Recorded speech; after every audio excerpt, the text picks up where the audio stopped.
Hello viewers, இனி நம்ம பார்க்க போறது Jurassic World Chaos Theory Season 4 Episode 5.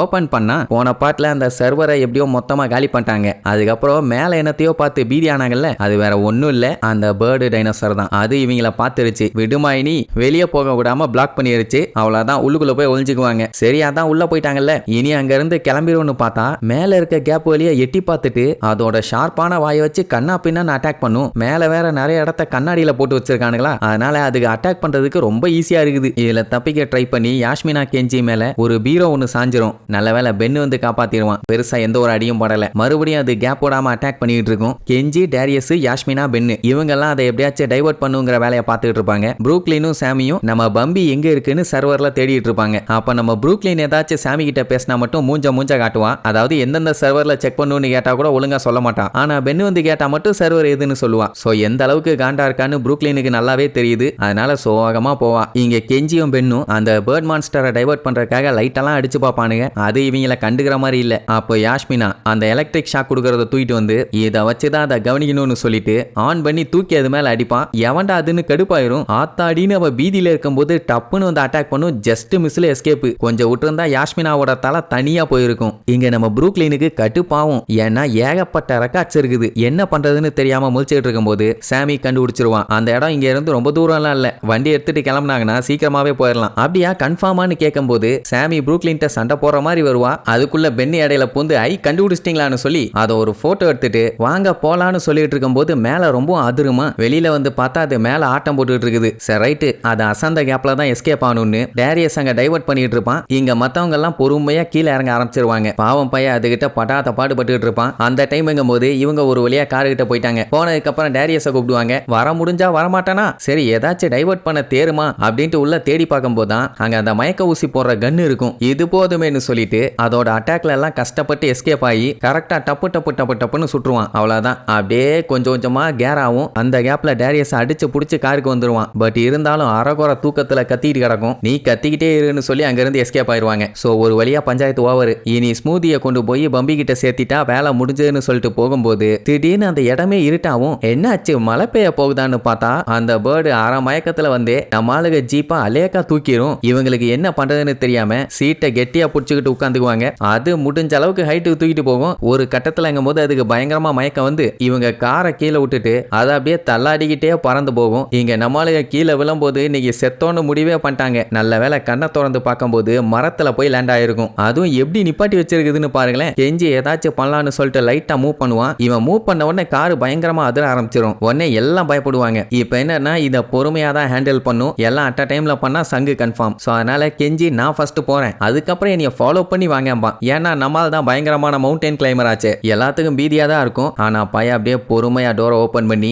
டோரோட கதவுல காலை வச்சு அழகா மேலே ஏறிடுவான். அந்த டைம் இவன் என்ன குரங்க விட மோசமா மேலே ஏறிட்டு இருக்கான். இதெல்லாம் நெஜ குரங்குங்க பார்த்தா சூசைட் பண்ணிக்குமே அப்படிங்கிற மாதிரி கேஷுவலா ப்ரூக்லின் பேசுவான். அத சாமி சீரியஸா எடுத்து என்ன ஃபன் பண்ணிட்டு இருக்க, இங்க உயிர் போற நிலைமையில இருக்கும், நீ என்ஜாய் பண்ணிட்டு இருக்கியாம்பா. அவளுக்கு என்ன சொல்றதுனே தெரியல. இங்க கெஞ்சி மேல முன்னாடி பின்னாடின்னு மூவ் பண்ணி பார்ப்பான். காரு நல்லாவே மரத்துல ஸ்டக் ஆயிருக்குது. சோ அதனால ஒவ்வொருத்தரா மேல வந்து பக்கத்துல இருக்க மரத்து வழியா கீழே இறங்கினா கரெக்டா இருக்கும்னு சொல்லி ஃபர்ஸ்ட் டேரியஸை மேல ஏத்துவான். கஷ்டப்பட்டு பேலன்ஸ் பண்ணுவானுங்க. ஏன்னா கொஞ்சம் எசக்கு புசக்கா மூவ் பண்ணாங்கன்னா செங்குத்துக்கு கீழே விழுந்து அத்தனை பேருமே செத்து போயிருவாங்க. அதுல எந்த டவுட்டும் இல்ல. சரின்ட்டு கெஞ்சி ஃபர்ஸ்ட் நம்ம டேரியஸை மேல ஏத்தி அவனை கீழே இறக்கி விடுவான். அப்புறம் பென்னை கீழே இறக்கி விடுவான். அதுக்கப்புறம் யாஷ்மினா, ப்ரூக்லின். இனி பேலன்ஸ் இருக்கிறது சாமி தான். அவ பாத்தீங்கன்னா நடுங்கிட்டு இருப்பான். ஆட இதெல்லாம் ஒரு விஷயமா, வா மேலன்னு சொல்லும் போது அந்த காரோட டயர் தான் லாக் ஆயிருக்குது. அது லைட்டா திரும்பி அப்படியே கீழே விழ போகும். நல்ல வேலை சைட்ல இன்னொரு மரம் இருந்ததுனால அதுல போய் ஸ்டக் ஆகி நின்றும். எப்படி இருக்கும், அப்படியே பீதியில நடுங்க ஆரம்பிச்சிருவான். ஏன்னா இப்ப அவ வர்ற சைடு டோரு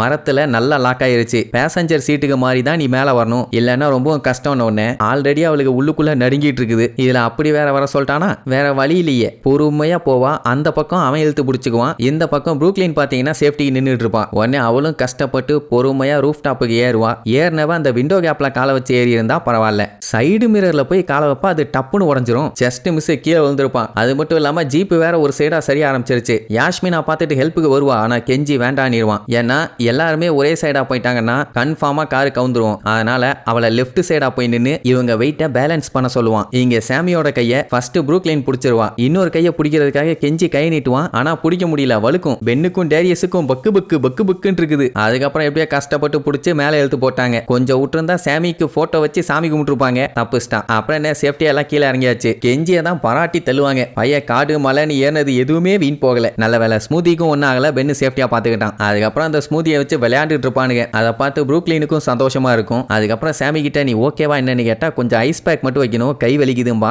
எல்லாத்துக்கிட்டையும் மன்னிப்பு கேட்டு ப்ரூக்லின் ஒரு வழியா ஜாயின் பண்ணிட்டா. சாமி மட்டும் தான் செம கோவத்துல இருக்கான். இன்னும் என் மேல கோவமா இருக்கியான்னு கேட்ட உடனே யாஸ்மினா அங்க இருந்து கிளம்பிடுவா. இவங்க பஞ்சாயத்தை இவங்க தான் பேசி தீர்த்துக்கணும்னு. அப்புறம் என்ன சாமி மனசுல இருக்கிறத பூரா கொட்டுவா. அவளுக்கு முதல்ல நம்ம ப்ரூக்லின் உயிரோட இருக்கதே செம ஹாப்பி. அவ செத்துட்டான்னு சொல்லி கேம் ஆடினதை கூட மன்னிச்சிடலாம். ஆனா அதுக்கப்புறம் சொல்ல விடாம மறைச்சா பாருங்க, அவளால தாங்கிக்க முடியல. ஏன்னா இவளை நினைச்சு அவ ரொம்பவுமே ஃபீல் பண்ணியிருப்பான். உடனே ப்ரூக்லினும் இதை சரி பண்ண நான் என்ன வேணாலும் பண்றேன்பா. சாமிக்குமே இப்ப என்ன பண்றதுன்னு தெரியல. ஏன்னா இன்னுமே கோவம் இருக்குது, அதை டப்புன்னு மாத்திக்க முடியல. அப்படின்னா எப்படி இருந்தாலும் இது சரியாக கொஞ்சம் டைம் ஆகும், டைம் எடுத்துக்கன்னு சொல்லிட்டு போயிடுவான். இவனுக்கு ஸ்மூதி கூட விளையாண்டுட்டு இருக்கும்போது நம்ம பென்னு நம்ம இங்க இருந்து வெட் ஃபெசிலிட்டிக்கு நடந்து போயே பம்பியை கண்டுபிடிச்சிடலாம் என்ன ஓகேவான்னு கேட்டுட்டு இருக்கும்போது மேல ஏதோ கரகரன்னு சவுண்டு. என்னடான்னு பார்த்துட்டு இருக்கும்போது அந்த காரு பொத்துன்னு வந்து விழும். சூப்பர், இதை யூஸ் பண்ணியே எஸ்கேப் ஆகலான்னு சொல்லிட்டு இருக்கும்போது கீழே விழுந்ததுல கார்ல ஏதோ மிஸ்டேக் ஆயிருச்சு போல. கண்டினியூஸா ஹார்ன் அடிக்க ஆரம்பிச்சிடும். அப்படி அது கத்திட்டு இருந்துச்சுன்னா மத்த டைனோசர்ஸ் எல்லாம் அட்ராக்ட் ஆகி வர ஆரம்பிச்சிருமே. எல்லாம் பதறி போய் என்ன பண்றது ஏது பண்றதுன்னு முழிச்சிட்டு இருப்பாங்க. பென் எப்படியாச்சும் அதை ஆஃப் பண்ணிடலான்னு ட்ரை பண்ணுவான். ஆனா அதுக்குள்ள டைனோசர்ஸ் எல்லாம் வந்து கண்ட மேனிக்கு அட்டாக் பண்ண ஆரம்பிச்சிருங்க. எல்லாரோட உயிரும் இப்போ ஊசலாடிட்டு இருக்குது. அதுலயும் டேரியஸ் மேல எல்லாம் கார் வந்து விழுந்து நசுங்கி இருக்க வேண்டியது சின்ன கேப்ல எஸ்கேப் ஆயிட்டான். அதுக்கப்புறம் கொஞ்ச நேரத்துக்கு பாத்தீங்கன்னா பயங்கர கலவரமா தான் இருக்கும். இவங்க ஒரு சைடா ஓட, அவனுங்க ஒரு சைடா ஓட. சேஃப்டியா ஒரு மரத்து பக்கத்துல போய் உட்கார்ந்தா மரத்தோட வச்சு ஒரு சொருகு. நல்ல வேலை தப்பிச்சு ஓடிட்டானுங்க. இல்லைன்னா வயித்துல ஒரு பெரிய அண்டா வைக்கிற அளவுக்கு ஓட்ட விழுந்திருக்கும். எப்படியே இவங்க எல்லாத்தையுமே அட்டாக் பண்ணிட்டு இருந்த உடனே நம்ம ப்ரூக்லின் காருக்குள்ள போய் ஆர்ன போட்டு அடி அடின்னு அடிப்பான். அது பேட்டரி தீர்ந்து போய் மொத்தமா ஆஃப் ஆயிரும். அதுக்கப்புறம் கார் மேல ஏறி நின்னுகிட்டு கத்துன்னு கத்துவான். என்னன்னா அவ ஃப்ரெண்ட்ஸ் அட்டாக் பண்ணிட்டு இருக்க டைனோசர்ஸ் எல்லாத்தையுமே இவ பக்கம் திருப்பி விடுறதுக்காக. ஏன்னா அப்பதான் அவங்க தப்பிக்க முடியும். அந்த டைம் மொத்த டைனோசர்ஸும் இவளை நோக்கி பாஞ்சு வரும். அவ்வளவுதான், முடிவே பண்ணிட்டா, இதோட நம்ம காலி. சரி எப்படியோ ஃப்ரெண்ட்ஸுகளை காப்பாத்திட்டோன்னு ஒரு சந்தோஷம் தான். கரெக்டா வந்து காரை இடிச்சு தள்ளும் போது நம்ம பென்னு இடையில பூந்து அவளை காப்பாத்திடுவான். பென் இந்த டைம் வேற லெவல்ல ஹீரோயிசம் பண்ணியிருப்பான். மத்தவங்க யாரும் கண்டுகிட்ட மாதிரி இல்ல. அதுக்கப்புறம் அழுதுகிட்டே திட்டுவான், உனக்கு அறிவு இருக்கா, கொஞ்சம் விட்டுருந்தா நீ செத்து இருப்பேன்பா. ப்ரூக்லின் நான் வேற என்ன பண்ணுவேன், உங்களை காப்பாத்த எனக்கு வேற வழி தெரியல அப்படின்னு சொல்லிட்டு கதறி அழுவான். அவன் இன்னும் ஃபீல் பண்ணி அதுக்குன்னு இப்படியா பண்ணுவேன், மறுபடியும் உன்னை நாங்க லூஸ் பண்ண விரும்பல,